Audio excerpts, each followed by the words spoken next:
अस्सलाम वालेकुम। इल्म की शमा में आज हम आपको किशमिश के हैरान कुन फ़वाइद से आगाह करेंगे और ये भी बताएंगे कि कितनी मिकदार में इसे इस्तेमाल करना चाहिए।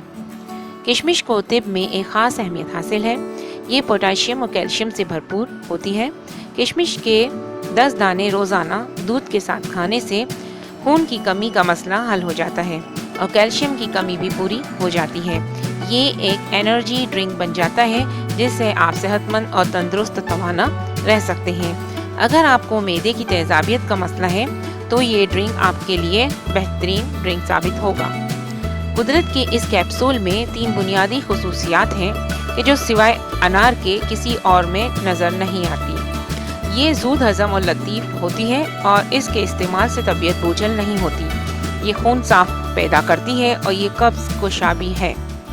आंतों को ताकत देती है और मैदे को भी ताकत देती है। ये बच्चों के दांत निकलने के अमल में आसानी पैदा करती है।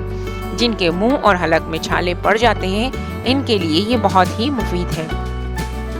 ये खांसी और नज़ले में मुफीद है और जिस्म से फाजिल मादों को खारिज करती है।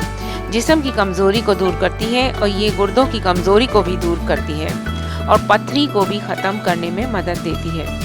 ये खून में शुगर की सतह को बरकरार रखती है। इसमें हड्डियों की मजबूती के लिए मादनियात भी मौजूद हैं। इसमें मौजूद मादनियात आँखों के लिए भी फ़ायदेमंद हैं। इसके इस्तेमाल से जिल्द मुलायम और खूबसूरत हो जाती है। ये सरतान से बचाती है और रसोली बनने वाले खलियों को पैदा होने से पहले ही रोक देती है। 24 घंटे के लिए पानी में 10 दाने किशमिश के डालकर रख दें और फिर निहार मुँह ये पानी पी लें और दाने भी चबा कर खा लें। ये एक बेहतरीन टॉनिक का काम करेंगे। अब जब किशमिश के आपको इतने सारे फ़ायदे बता दिए गए हैं तो इसका हरगिज़ ये मतलब नहीं है कि एक चीज़ फ़ायदेमंद है तो इसको खूब खा लिया जाए। हर चीज़ फ़ायदेमंद होती है लेकिन खाने का एतदाल बहुत ज़रूरी है। किशमिश के भी 10 से 12 दाने रोज़ाना इस्तेमाल करने चाहिए। इससे ज़्यादा इसको ना खाया जाए वरना नुकसान भी हो सकता है। उम्मीद है आपको मेरी वीडियो पसंद आई होगी। पसंद आई हो तो लाइक और शेयर करना ना भूलें और मुझे अपनी दुआओं में याद रखिएगा। अल्लाह निगहबान।